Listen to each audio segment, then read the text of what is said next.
Hello बच्चों, let's see this question and here this question say the expansion of cultivation is a sign of progress. Do you agree with the statement? Justify your answer with the argument. आपको यहाँ पर एक statement दी है और statement ऐसा बोलती है कि कल्टीवेशन का एक्सपेंशन जो है वो प्रोग्रेस का एक सिंबल होता है, प्रोग्रेस का साइन होता है। तो आपको जो स्टेटमेंट दी है, क्या आप इस स्टेटमेंट से एग्री करते हैं? अपने इस स्टेटमेंट को जस्टिफाई प्रूव करते हुए अपने आर्गुमेंट आपको यहाँ पे लिखने हैं। इस क्वेश्चन को कुछ इस तरीके से भी पूछा जा सकता है, explain any 5 reason for the expansion of cultivation by the colonial rulers in India.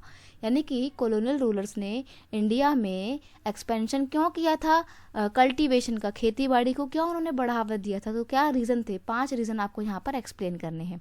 तो 1 बाय 1 हम डिस्कस करते हैं। पहला रीज़न है एग्रीकल्चर को या कल्टीवेशन को बढ़ाने का। Number 1, demand for commercial crop like jute, sugar, wheat और cotton were increased rapidly, so Britishers encourage the production of these commercial crop.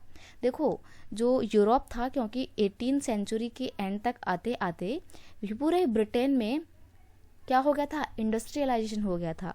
तो ऐसे में वहाँ पर खेती बाड़ी तो हो नहीं रही थी, तो कमर्शियल क्रॉप जैसे कि जूट, शुगर, व्हीट, कॉटन, इन सब की डिमांड बढ़ती जा रही थी। और इन सब की डिमांड बढ़ती जा रही थी, इसीलिए ब्रिटिशर्स ने इस डिमांड को पूरा करने के लिए इंडिया में कमर्शियल क्रॉप को बढ़ावा दिया। और कमर्शियल क्रॉप को बढ़ावा देने के लिए उन्होंने जंगलों को काटना शुरू कर दिया ताकि वहाँ पर खेती की जा सके।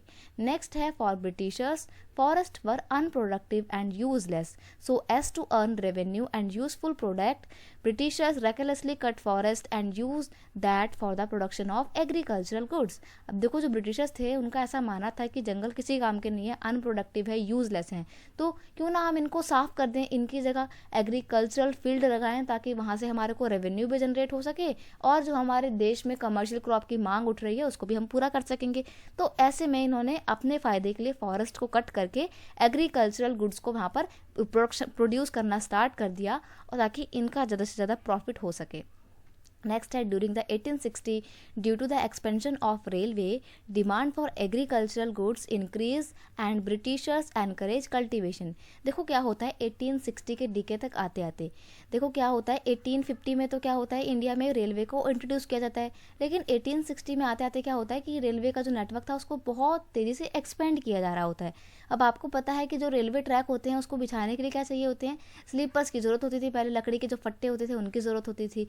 तो जो लकड़ी के स्लीपर्स थे ये कहाँ से आते थे, ये आते थे जंगलों की लकड़ियों से। तो ऐसे में इन्होंने जंगलों को काटना शुरू कर दिया ताकि ज़्यादा से ज़्यादा रेल की पटरी को बिछाया जा सके। नेक्स्ट है, natural forest were clear to make way for the tea forest and rubber plantation. अब यहाँ पे ये बोल रहा है कि ये जो नेचुरल फॉरेस्ट थे, जंगल वाला इलाका था, इनको काट के वहाँ पर प्लांटेशन एरिया स्टैब्लिश किए गए ताकि वहाँ पे कॉफ़ी, चाय, रबड़ वगैरह को उगाया जा सके और इसके थ्रू ब्रिटिशर्स अपने प्रॉफिट को मैक्सिमाइज करना चाहते थे। यानी कि सिर्फ प्लांटेशन एक्टिविटी को बढ़ावा देने के लिए उन्होंने जंगलों को काट दिया। तो इस तरीके से बहुत सारे रीज़न थे जिसकी वजह से ब्रिटिशर्स ने जंगलों को काटा। Hence colonial rulers consider the expansion of forest a sign of progress। तो यहाँ पर थोड़ी सी गलती है, वो फॉरेस्ट के एक्सपेंशन को नहीं बल्कि एग्रीकल्चर या कल्टीवेशन के एक्सपेंशन को देश के लिए ज़रूरी मानते थे, देश के प्रोग्रेस का सिंबल मानते थे। तो यहाँ पर आएगा, hence colonial rulers consider the expansion of cultivation, यहाँ पर आ जाएगा कल्टीवेशन। तो वो कल्टीवेशन के एक्सपेंशन को एक कंट्री के प्रोग्रेस का साइन समझा करते थे। तो ये थी इसकी explanation. I hope you understand it well. Best of luck.